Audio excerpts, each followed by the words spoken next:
Welcome to LOA Today. I'm Walt Jason. With me today, the man who is thoughts become things, Neo Positivity. This is your daily dose of happy.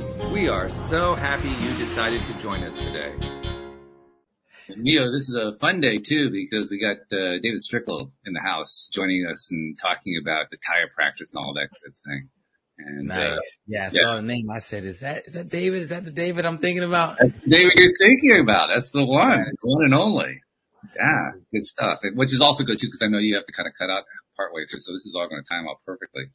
But I figure, since you're only going to be here for like the first half, I'm thinking we're going to do this first half where you and David are doing the conversation, and I'll pick up and I'll do the second half with David. Because, you always have some interesting questions for any of the guests. And with David, I think I can imagine. Yeah, I'm cool. I'm A-okay with that because I have some abundance issues we need to tackle. All right. That's good. David, welcome once again. Welcome back. Good to have you here. Always good to be here. And Friday it's always fun to be in a Friday. So, I'm not always here on Fridays. This is good. Yeah, that's true. You're usually here like a Tuesday or Wednesday, something like that, aren't you? Yeah, usually midweek. Yeah, that makes sense. But your show is so popular, I just take what I can get at this point. Yeah, well, we have a lot of fun around here. That's what makes it your daily dose of happy. Yeah, I love it. I'm not going to even say a whole lot more. I'm going to just turn the mic over to Neo because you said you got abundance issues there, my friend? Yeah, you know what? I've been seeing a lot and I've been experiencing a lot myself, but I also saw something. I saw that this isn't being live streamed to my channel, so I wanted to make sure I posted it. Oh, I forgot it, didn't I? I'm so sorry. I normally do that on Friday. I completely forgot. No, yeah, it's all good. Posting the link. Send everybody to YouTube for a change. I usually send everybody to Facebook. Right. Okay. You just gotta get those people in there so they can see what's going on. I'm live on LOA Today, baby. There you go. All right. There you go.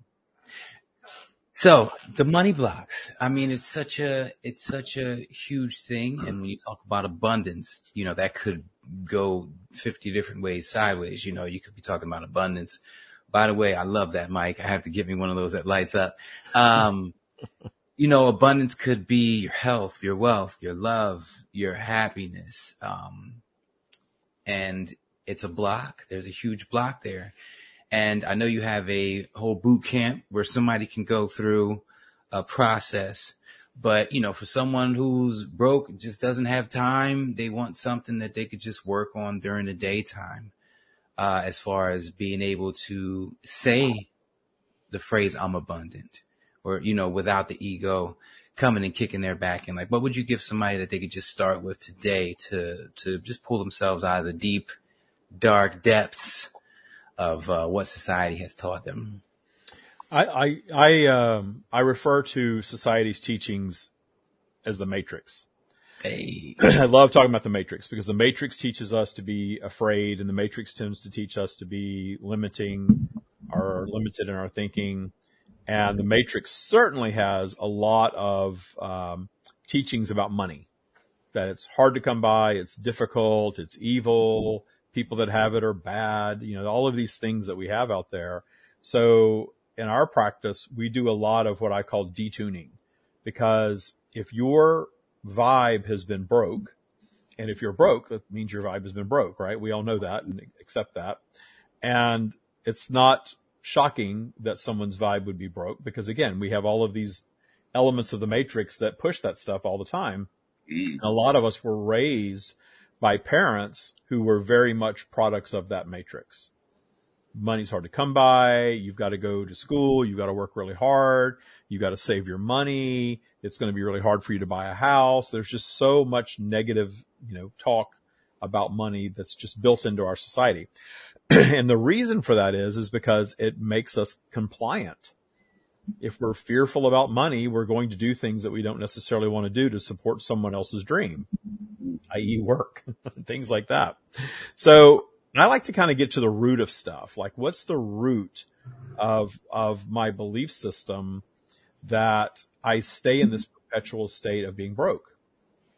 Because you can do affirmations and you can meditate and you can, go sit in your car and I am wealthy, I'm abundant. There's nothing wrong with any of that stuff. Everything has the power that you give to it. But the issue is that we're not static beings vibrationally.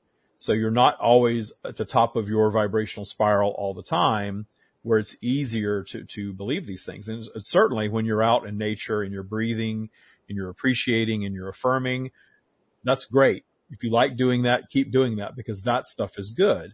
But then when you get back into your life, when you're back at work and you're opening your emails, or you're at home opening your bills, or your, kids are coming in saying we need money for XYZ, or why don't we have a new car like our friends' parents do?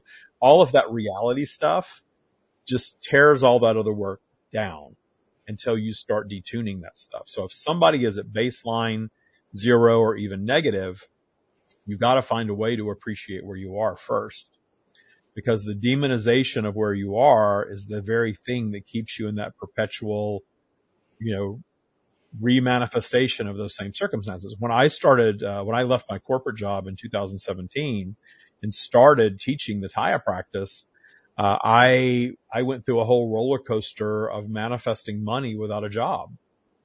I had always been good at manifesting money in my adult life, even though I grew up poor, because I always tied it to employment. And I built this belief system that if I had this great job and did this, had this title, that I'd have all this money. Well, that belief came true and I manifested a big income.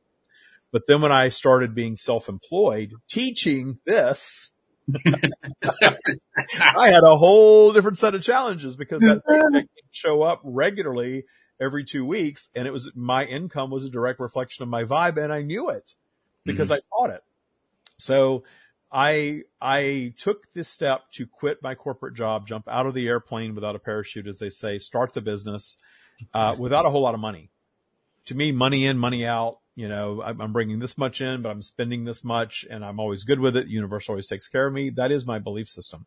And I will tell you, since 2017, that has proven to be true. But I created some sort of tests for myself.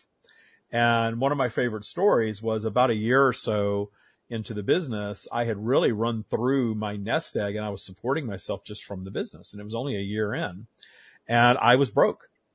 My bank account was overdrawn. I had no money coming in. I had an expensive house I was living in. I was driving an expensive car.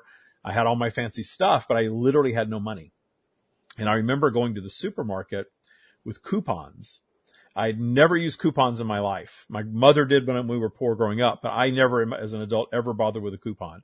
And I remember just making peace with, I'm driving up in a $90,000 car. I'm wearing a Rolex watch and I can't afford bacon without a coupon. And I remember just thinking, this is so cool. This is a fun time for me because I created this for myself. I know that I'm learning something in this.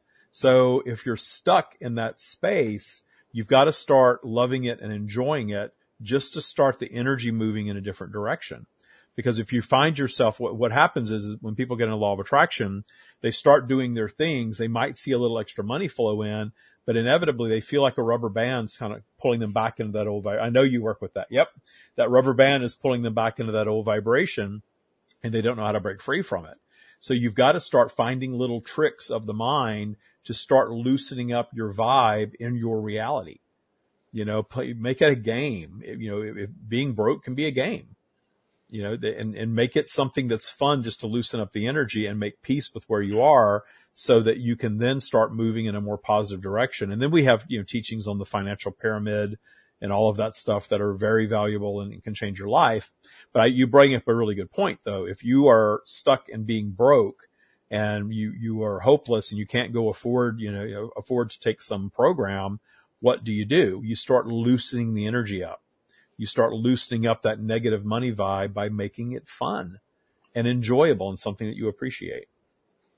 It's funny. I just, in the past 7 days, I forget what book it was or what I saw, but, they basically said that we have this range that we know that we're good. There's a low limit where we're not going below. There's an upper limit that we're not going above. And we tend to manifest that range because we're so confident in that range.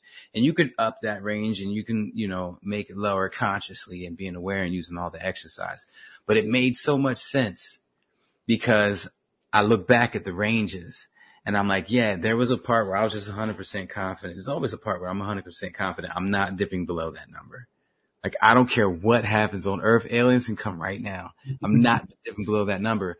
And that confidence keeps me above that number, but on the same exact note, because there's also a threshold of where I've been at. I'm so confident in that, I'm not breaking that threshold either. And it becomes a thing where you're trapped in this bracket.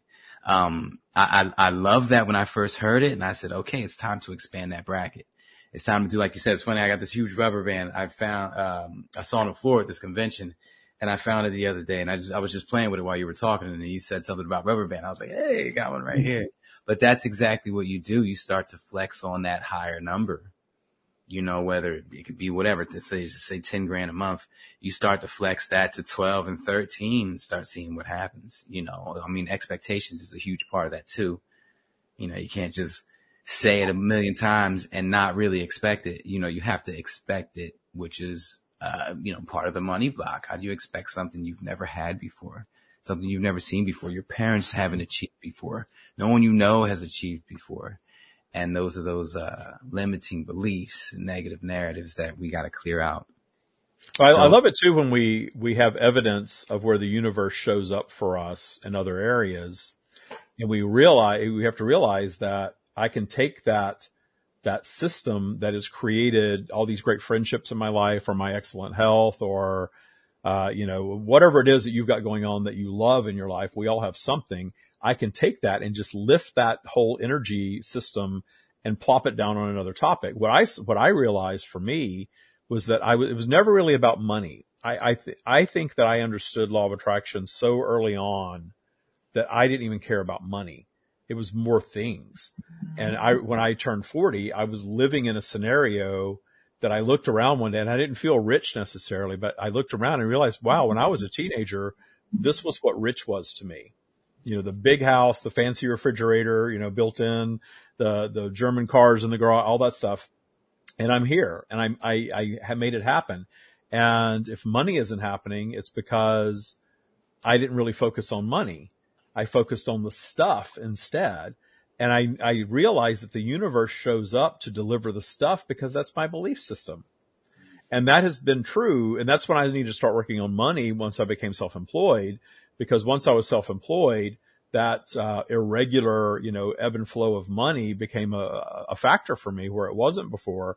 But no matter what was happening with my money, the nice house, the nice cars, all the things that I thought I needed to be happy at one point, all that stuff continued to be stable and show up for me.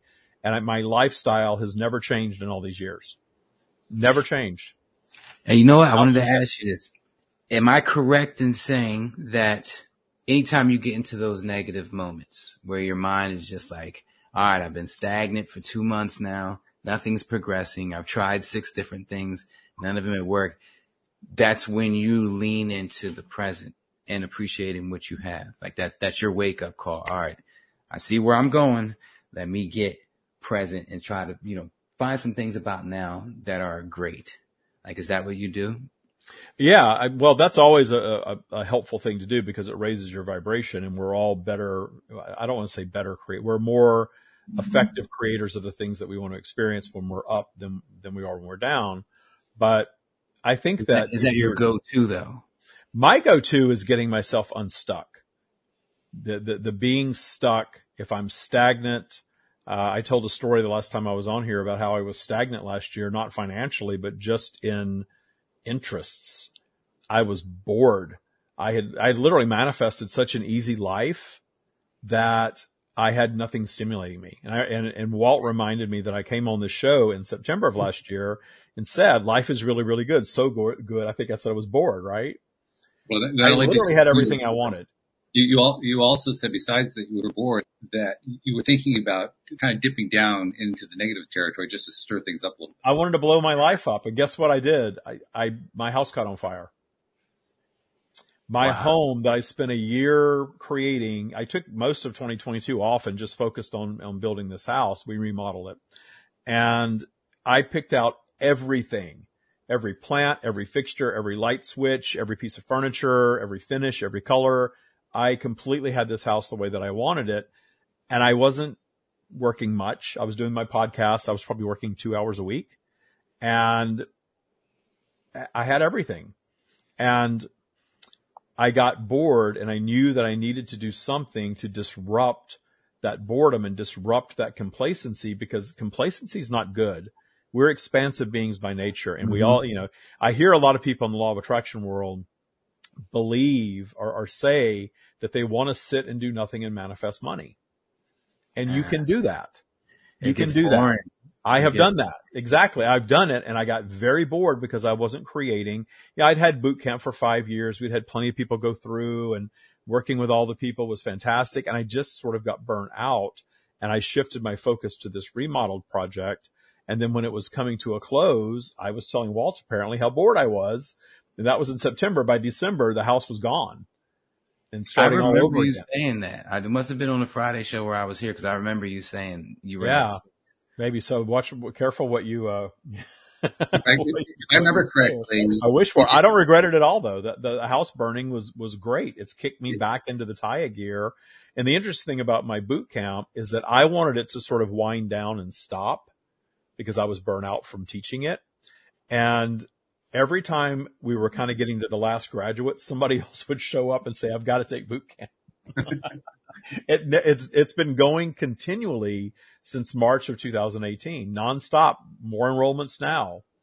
And, I don't even talk about it that much. It's just amazing how it just keeps going, forward no matter what I do. And now I've launched the new podcast about the Taya practice, because I don't care about the commerce end of it as much. I want to teach this stuff to everybody. I want to teach this stuff far and wide, because the practice is what gets you on that path of improvement.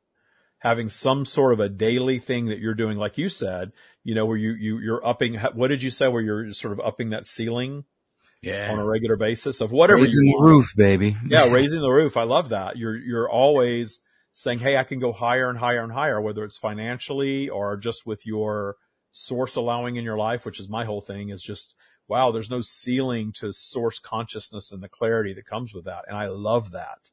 That's my favorite manifestation of all, is that source clarity of what humanity is all about. At a time when humanity seems like it's unraveling a bit, having that clarity really allows you to appreciate all of that. David, a little clarity. If I remember correctly, you spent that year redoing the house.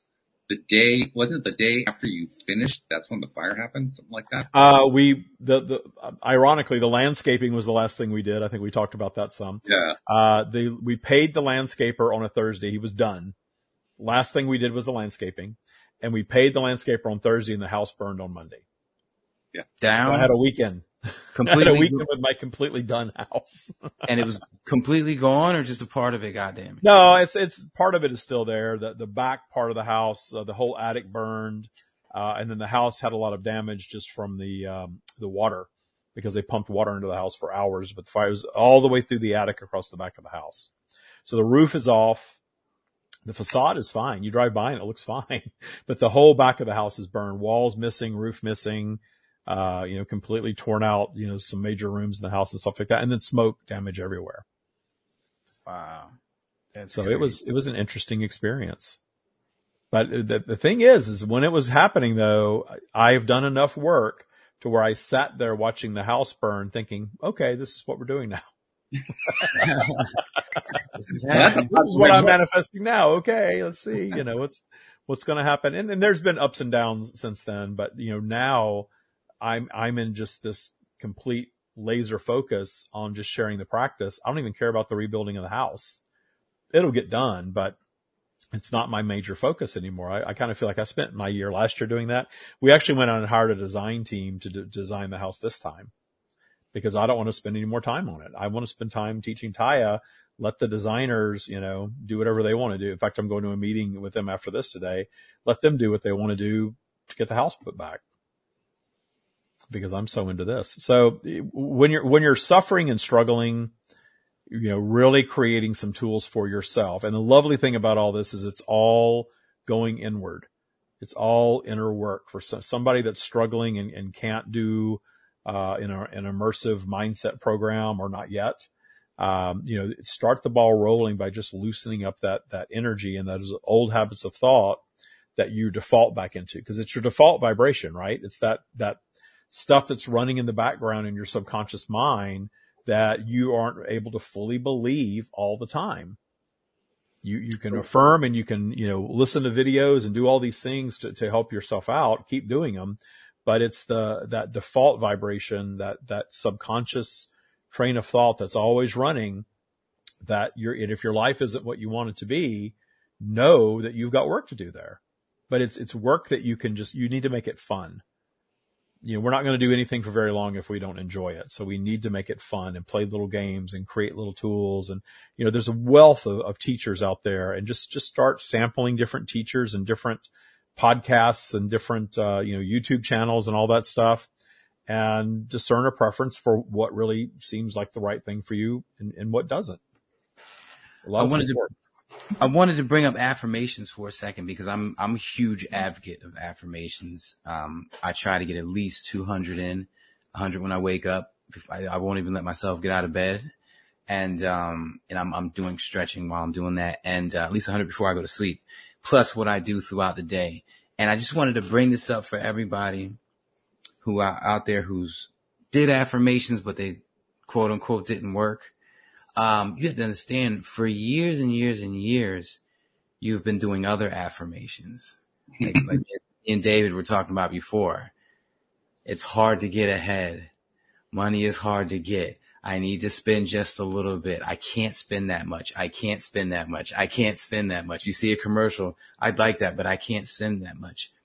Your mind is doing affirmations all day long, with or without your permission. So when you look at it like that, now you have an over-under. I do 200 a day. Well, if I did 6,000 in the negative and 200 towards the positive, where's my over-under? And that's why I try to focus a lot on like the in-between thoughts, the thoughts that are just running in the background on autopilot. When you really shift those into doing the affirmations you want them to do, when you really shift your mind into bringing up the topics you want it to bring up and looking at things the way you want it to look at things, that is the huge difference between affirmations really working and not working. But that leads me to part two. What's the next thing, someone should do? Cause I'm going to be doing it myself, cause I got, money blocks. I got all that other stuff like everybody else, and imposter syndrome.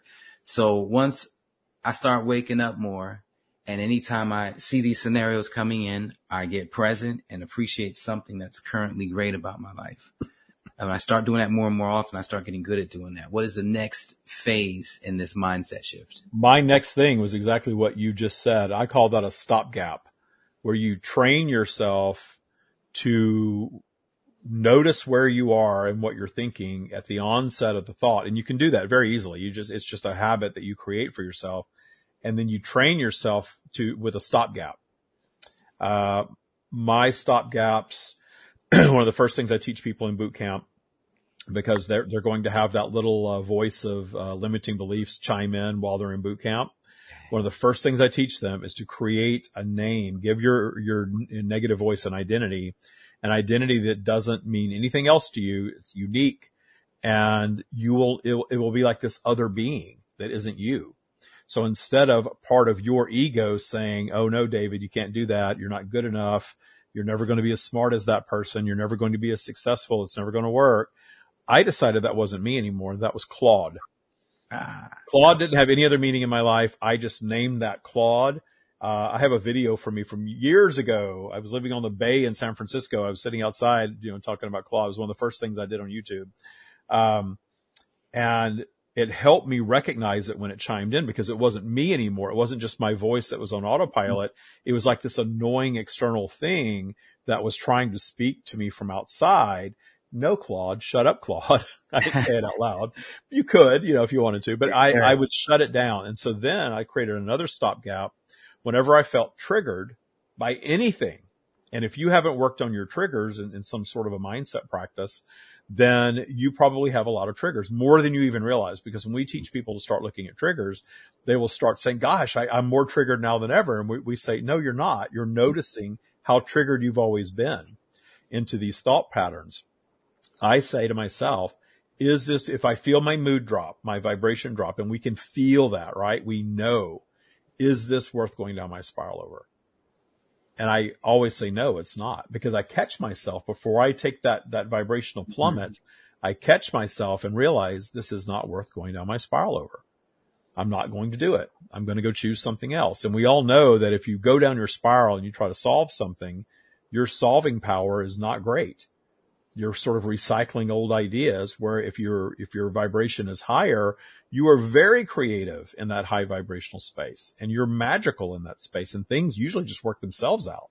I can't tell you how many times I've been frustrated with a piece of technology and walked away from it and came back in a higher vibrational state and have it work just fine. Yeah. You know, it's a life-changing technique to create these stopgaps and just catch yourself before you go down I call it the thought train. You know, oh, here we go on the thought train.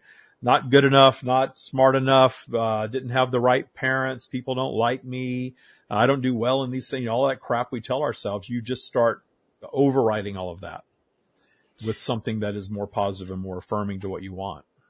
It's so funny that so much of you just said has been my last 2 weeks. Well, we haven't really got a chance to talk about it, but if you ever watch like Young Justice or old Avengers, not Avengers, like Superman shows and stuff like that, the cartoons, there is a character named Clarion, and he's this weird demon. He's like a kid. He sounds like a kid, and he complains like a kid, like, oh man. And he always has this cat, but he's way more powerful than everybody else. He's like this wizard type thing. He snaps his fingers and you turn into smoke, you know, a talking thing of smoke. So, but he's that mischievous. He's that running around doing stuff, disruptive, laughing while he's doing it. And so I had given my ego that name. And it's funny because I had never read it in a book, anything like that. It just happened. What happened was I was trying to celebrate something that was big, and it stepped up and basically said it wasn't big enough. It wasn't as big as what you want. I know what you want. That's not as big enough. So why are you so happy about it? And I was like, damn, calm down. Like, just like that. I looked down. I was like, yo, calm down. Like, it's okay. We're good. Like this, we can live in this. We can have this. And that's where our conversation started. And so that's when I gave it a name, because I know that giving it a name, you disassociate from it. Learn that. A little schizophrenia goes a long way. Yeah, you know, I'm a huge fan of talking to yourself. Let's pull those personalities out and detune them. Yeah, I love it. I'm a huge fan of talking to myself. I do it every night from at least midnight till 7 in the morning. Plus I'm doing it all day long anyway. And it's funny when people hear me say that, they're like, but I always bring this up. If you've ever been in front of a group of people and you needed to solve a really important problem, you see everybody, hold on, wait. All right, first we're going to go over here. We're going to go over there, you know, carry the two. All right. So you talk to yourself in a group full of people to get the ultimate clarity and the answers you need. Why not do it while you're by yourself? Like, it just makes sense to me. So I'm a huge fan of talking to myself, but now taking a step further, talking to Clarion, specifically when Clarion says what he says, does what he does. And the first thing I end up saying all the time is, relax. I treat it like a kid, like that doesn't know any better. Relax. We're good. It's okay to celebrate this. It's okay to see myself in that situation, even though that's not currently what's happening. I'm doing it for our future. And I know you want that too. So relax, work with me here, you know, and it's only been about 2 or 3 weeks. Ever since I've been talking and having these little conversations, I've noticed the frequency reduction. He doesn't pop up as often before. And when he pops up, he has a different dialogue now. Now he still comes up every now and then. Well, he was your creation to begin with, so you get to mold all of that into something different. I love that. Every now and then he still pops up with the bull stuff, with the bull crap. You know, you can't do that. And then it's like, whoa, relax. Remember, hot-headed. Remember, it's okay. We both want this. And this is how we're going to get there, by me seeing it. It's not true. It's not what's happening right now, because I'm not speaking till November at the New York Dental Festival. But we need to see it this way. We need to celebrate and rejoice in it now to get us there. And I know that's what you want, because that's what I want. So relax. Let me sit in this headspace. And I'm telling you, ever since I've opened up this dialogue, I've lived a different life. I've lived a completely different life, and it's a beautiful thing. It really is. So it's so funny that you're talking about this, and I just recently have been going through this. Well, I hear you chomping at the bits. No. I'm trying to remember when I was in boot camp what the name of my alter ego was. I can't remember what the name was. I don't use the name anymore. I still have the conversation. The conversation is very short. It's stop it. That's the end of the conversation. Maybe that's the name. It's just stop it. Stop it. I've found that saying it nicer has gotten me better results, because I've been telling shut up and stop it for years, and it just I was doing the opposite. I was trying to be kind to it, and it kept coming back. Stop it actually stopped it. Oh wow! I will work with that then. Yeah, well, I used to. Back years when I had Claude, it was shut up, Claude. Not now, Claude, go away. Because in the beginning, I needed to be combative with it to shut it down because it was so active. Yeah. For years, for me, I would cuss it out, like, what the dude, come on, like, and stop. And it did not work. And when I got calm and I said, let me try something new I've never tried before. Let me just, relax. It's okay. Relax. Like how I would want, because remember, I'm seeing this as like a child. And when you tell a child to stop, they're probably going to do it again. But when you make them feel comfortable, they see you relax and they want to relax too. They think that's the way to go. And it's exactly how I treat it, like a child. And I'm just guiding it. And then I've taken that a step further into seeing myself in there. Like not me, but a child version of me that's just got the mind of Clarion, that demon monster thingy. So yeah, I love it. What else you got? It's not all that different from the way I look at it, even though I use the stop it motif, because I do think of it kind of like a childlike entity. And what often happens is I'll say stop it, and it'll try to keep going. And I'll say stop it, almost like to the kid, right? Don't push the boundary there. You're not going to get away with that. Don't touch that button. Don't go there. So what's next, David? So my other big topic is, detuning the fear of the matrix, detuning the fear of what we see that's being fed to us all day long in media, that this is scary and that's scary and this is crumbling and the planet's dying. And, there's a lot of negativity. You're Mr. Positivity, and you're well aware there's a lot of negativity being broadcast and sort of, fed to us all the time. And ultimately, I believe that when we get into spiritual practices, generally we shut that stuff down as much as we can. I like to say, that's really good in the beginning, but you ultimately want to move to a place where you don't have to hide from anything anymore. Mm-hmm. Where I get on TikTok almost every morning. I sit with my coffee now, and TikTok is my source of information because I love how it's, the algorithm just sort of gives you more of whatever you pay attention to. So I've got a news feed happening in there. I've got, kind of current event type stuff I can flip through in a couple of seconds and get just a little taste of what's going on in the world. And it doesn't lower my vibration because I have taught myself not to judge it, not to fear it. That, hey, this is just the matrix, and it's okay that people are freaking out about stuff. They're having their experience. I don't have to go down my spiral about it. I don't even have to do the stopgap around that stuff anymore because we're all in it. We're all in the matrix. We're all subject to other people's ideas and behaviors and all of that stuff. And I want to keep my vibe high because I know when my vibe is high, most of the time, life is going to be really, really good. And even when it dips down, if I'm not fearing and judging the dip, then I'm going to move right through whatever that low vibe experience is and right back out of it. That's what I love about the practice is we acknowledge that we're human beings, we're vibrational, we're not static, we're going to have high and low, and it's managing that flow differently. So that's the set of tools is all about knowing that we're sometimes going to get pulled back into an old habit or an old experience, remanifesting in a different way. But it's okay. That's part of the human journey. But we also have ultimate. Am I making that noise, or is that? I keep hearing this like peeing. Are you hearing that? I'm not hearing it now. Okay, it's just on my end. As long as it's not disturbing the listeners, it's fine. I keep hearing this weird peeing, and I don't know what it is. So, just creating a system for yourself so that you can interact with humanity in a state of appreciation as opposed to fear and judgment.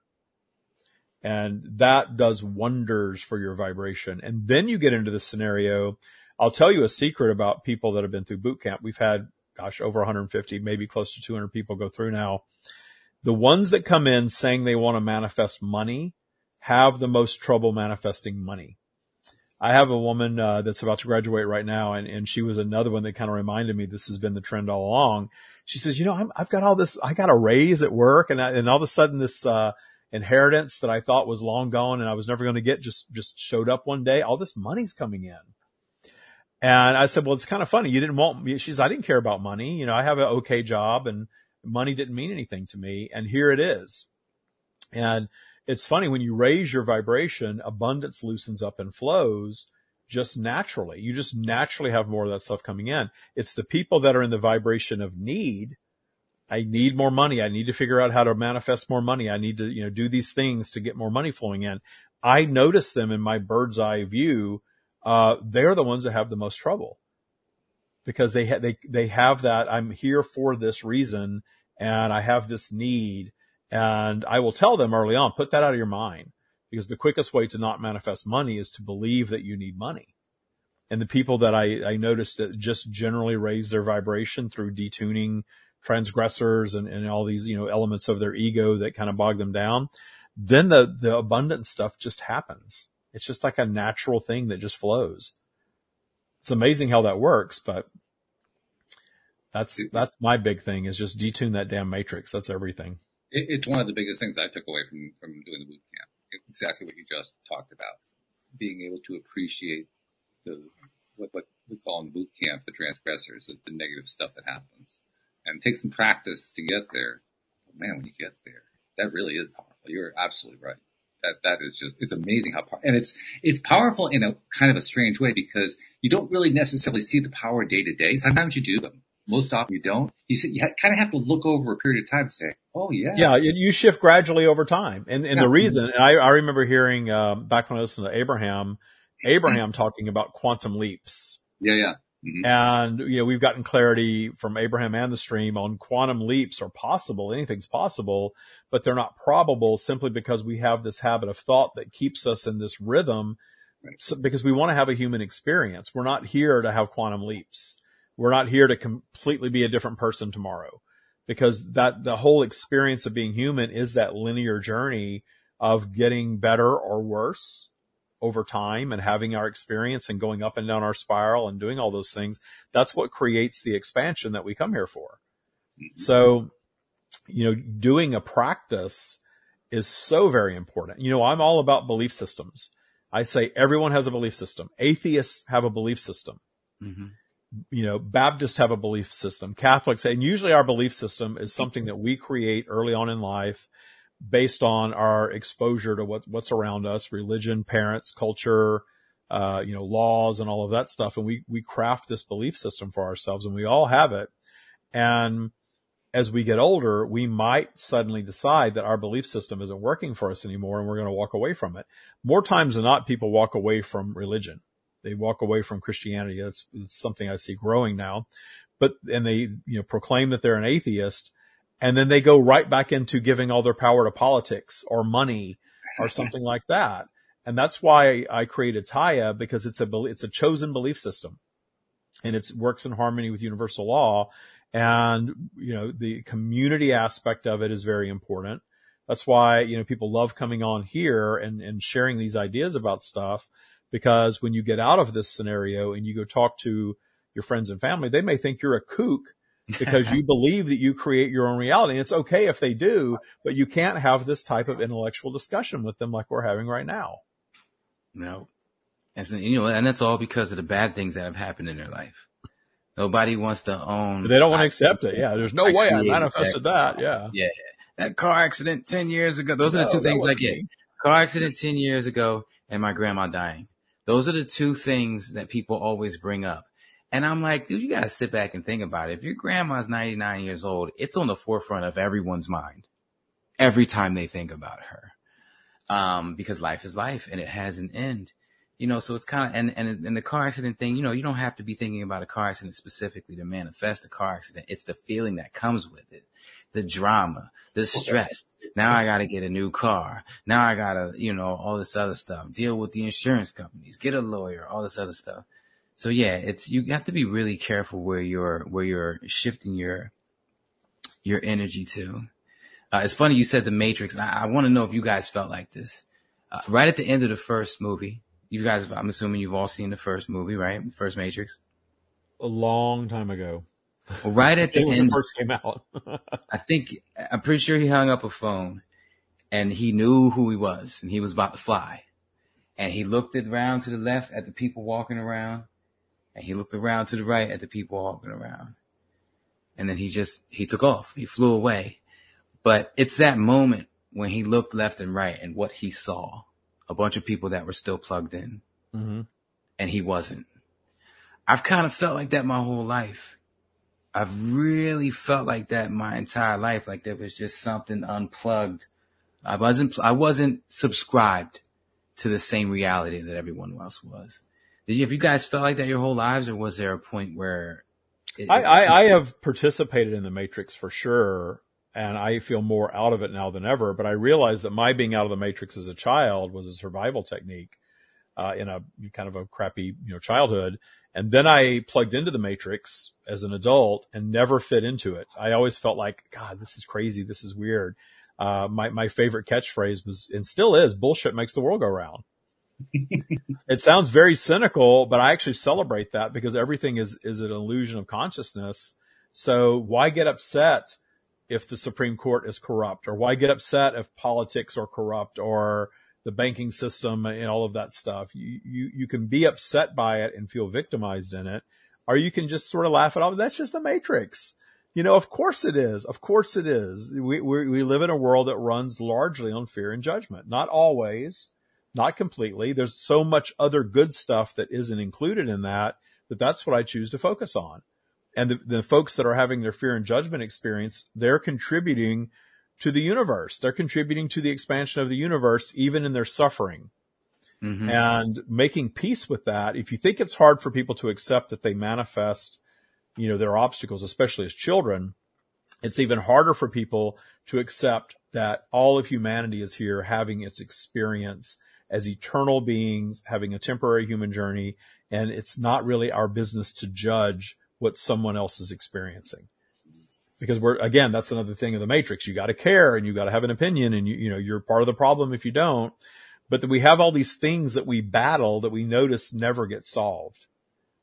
I can watch some old TV shows. I can watch, Archie Bunker, from 1972, or, there was some other show I was watching from the 80s not too long ago.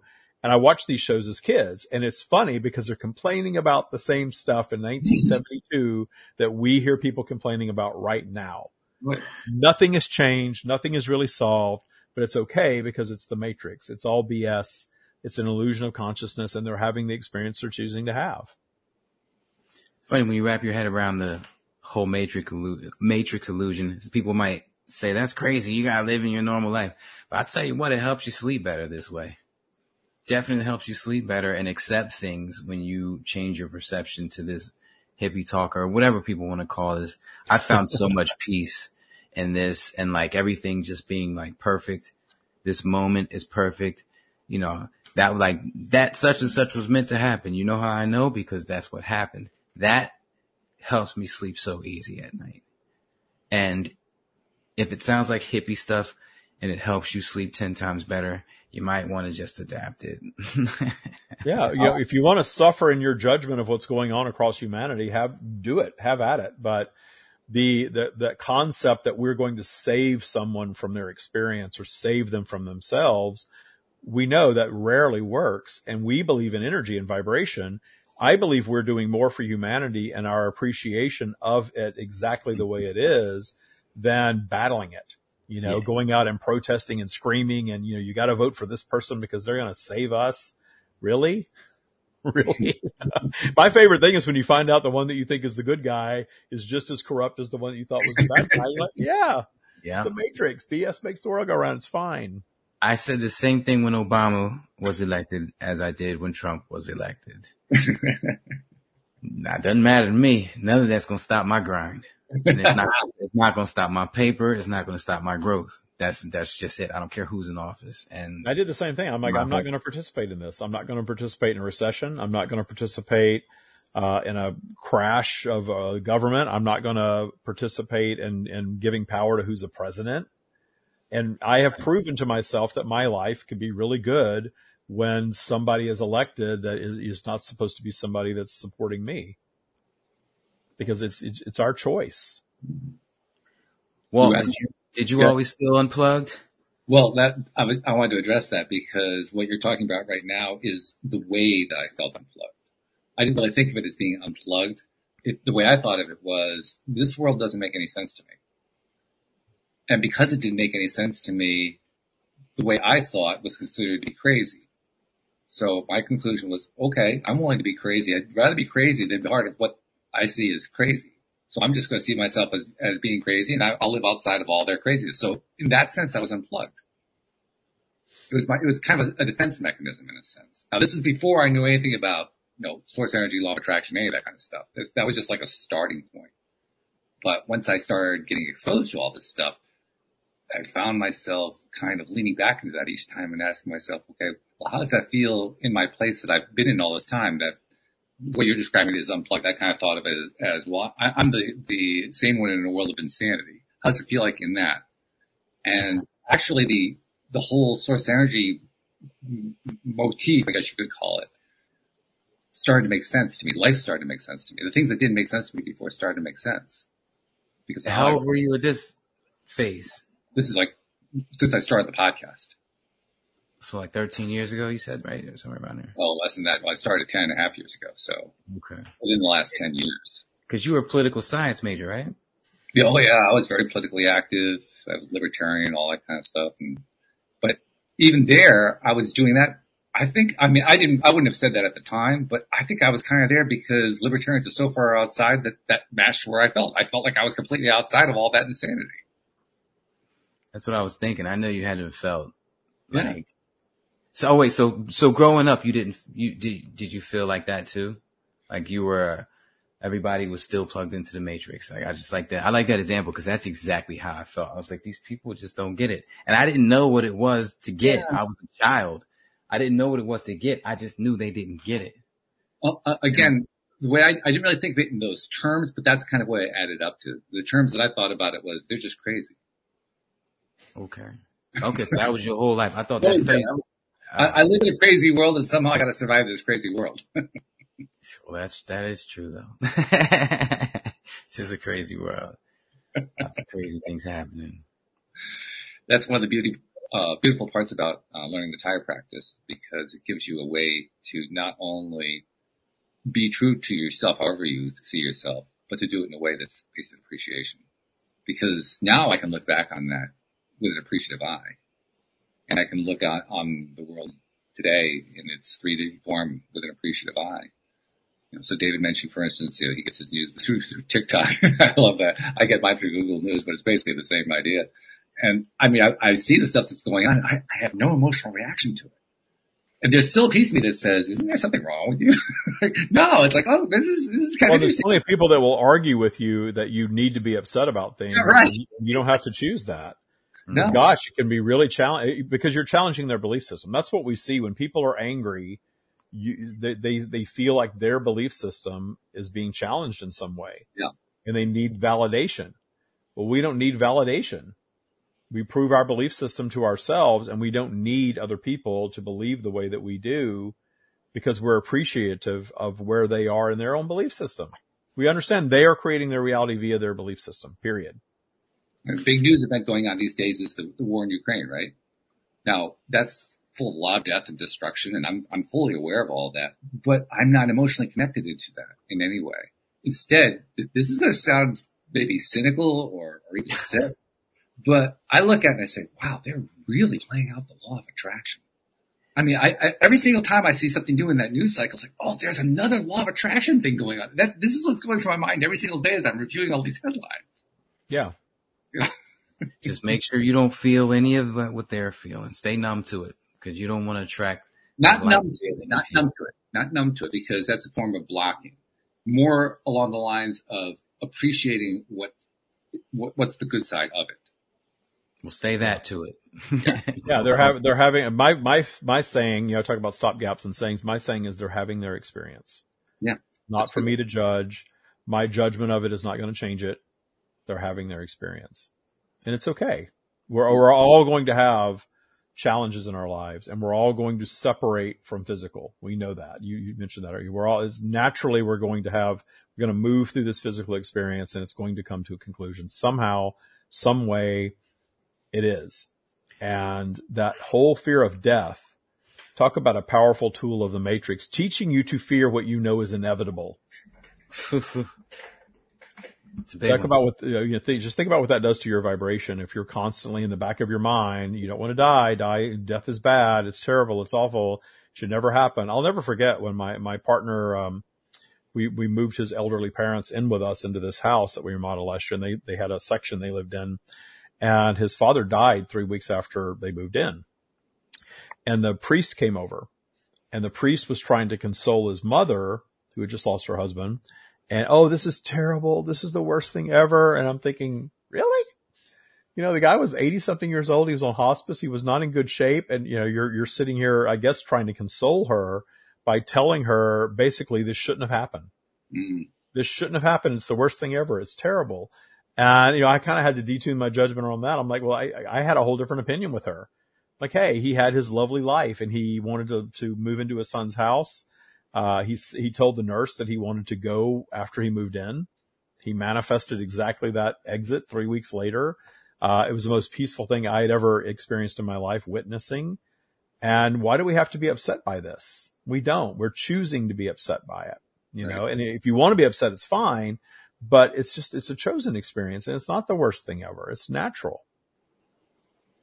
I want to bring something up because Cheryl in the comments said that she's Ukrainian, and the people are furious that she's not furious about the situation.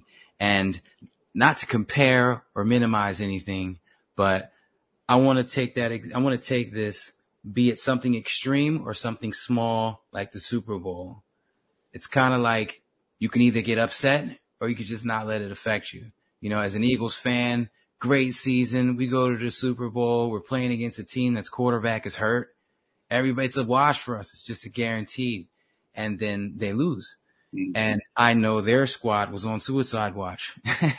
Meanwhile, I was like, I could either let this affect me for the next couple of weeks or just and which in turn will manifest more pain and anguish, or I can choose to not let it manifest more pain and anguish in whatever ways.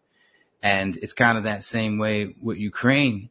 You can either, at this point as a Ukrainian, you can either choose to let it destroy you, which is going to destroy your future, or you could find another way. And Cheryl, I'm happy you found another way. Haters are going to hate. Let them do what they do. They don't affect you. Just like Obama making office and Trump making office. That didn't affect me in the slightest.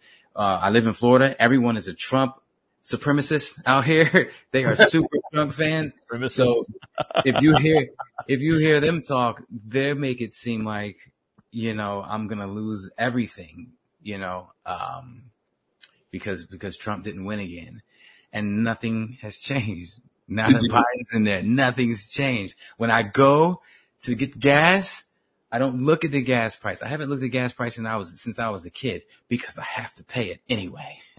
If I want to go to work, if I had a job, if I want to go to work to get money, I got to go. I have to pay.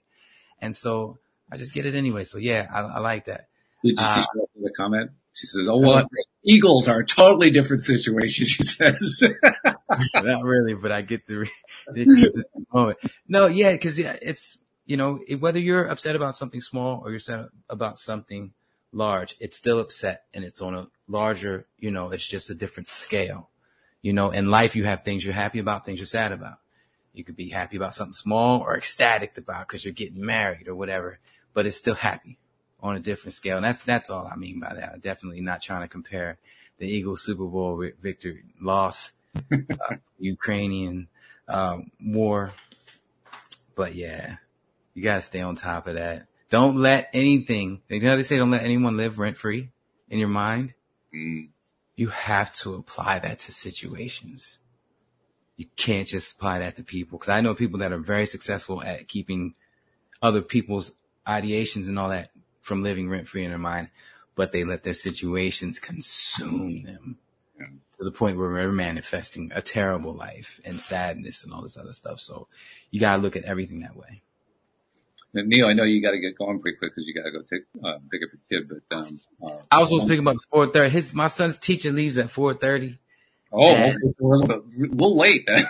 Yeah, no, because it's worth it. But he can stay there because what happened was I pulled up to the school yesterday and there was a letter for me. When there's a letter, it's no good. This is the second one I got. And the letter, he punched somebody in their stomach. And that's all it said. And I had to sign for it, and I took him, I asked him what happened. And he said, they said they were made of metal. And as in, he watched Avengers, he's into cartoons. When someone says they're made of metal, you punch them. And I'm like, oh my God. I'm like, why? I said, you can't do that. And he said, well, I told him I was Superman and they punched me in my arm. And so they had a conversation. He said he was Superman. They said they were metal. They punched him in his arm. And so he, okay. And they said, you're not Superman. Watch this. They punched him in the arm. He said, okay, you're not metal. Watch this. Punched him in the stomach. And so I get it. You shouldn't have done that. I will not condone that at all. But this is the second time he got in trouble and they didn't voice what happened before. What set him off on that path? He got punched, so he punched somebody. They didn't tell me that. Last time he pulled his pants down. Why did he pull his pants down? Because somebody pulled his pants down to him and he was just like, oh, well, I'm going to do it too. They didn't put that in the letter. They just tell me he pulls pants down, so I'm ready to punish him. No game, no TV. I'm ready to punish him, but it's like, he's, I hate to just say he's being provoked, but at the end of the day, he is. And, I don't condone any of that behavior. Yeah, he's got to create those, is this worth pulling down my pants over? Yeah, he's 5 years old. COVID kept him from interacting with other kids because there was no go to the park and learn how to interact with other kids. Yeah. He learned how to interact with kids when he went to school the first day in August. So I'm sure at that age, I'm sure that was a very hard time. So he's very fresh to everything. So I don't condone any of the bad behavior, but I need to know what happened first. I've gotten in trouble once as a child because I punched this guy in the face, and that's all it said on the paper. And my dad was very upset. You're a karate champion. You would never just punch somebody in the face. And he's laying into me. He's telling me what he's going to take from me, and he's not going to give me allowance anymore. And he's like, why did you do it? Well, because he kicked me in my head. What? And that's when everything changed. I was in the locker room. His friends dared him to kick me in my head when I was, doing what I was doing, bent over, sitting down on the bench, and he kicked me in my head. So I got up and destroyed his face. I'm a karate champion. I'm not just going to. So that changed the whole situation once he found that out. And so I'm just not a huge fan of getting those letters. So both incidents take place after his teacher leaves, which is at 4:30. So I'm like, all right, I'm going to start getting them at 4:30 because, once his teacher leaves, I guess they put him in other classrooms with other kids. And so, yeah, that's why I was going to duck out of here early, but they can keep him for a little while longer. David was worth it. Walt, you're worth it. So this is data collection is what you're really saying here. You're collecting some more data about what happens after 4:30. That's it. Yeah, I got to collect some more data. Plus, I wanted to I did want to start getting him out of there when his teacher leaves, because when he goes with the group, that's when things seem to be happening. But they need to work this out for real. So yeah, that's that. I'm sure. What I can tell you is, David, I love it when you come onto the show, and I imagine you'll be back in another month and a half or so. But oh yeah, I love coming on, so I'll definitely be back. Yeah, so thank you once again, and I love that you're doing the new the Thai Practice podcast. I just learned today that you're doing that, but that's a great thing. Keep going. Yeah, so we'll have a second podcast now, weekly, the Thai Practice. It was supposed to launch this week, but we had a technical issue, so hopefully next week. David, get with me on Instagram and TikTok. We gotta make sure we follow each other because I want to definitely learn more about it. Yeah. Very good. All right. So thank you guys. Thank you, live streamers. Thank you to our podcast listeners everywhere. We'll see you all next time here on LOA Today. Goodbye, everybody. No.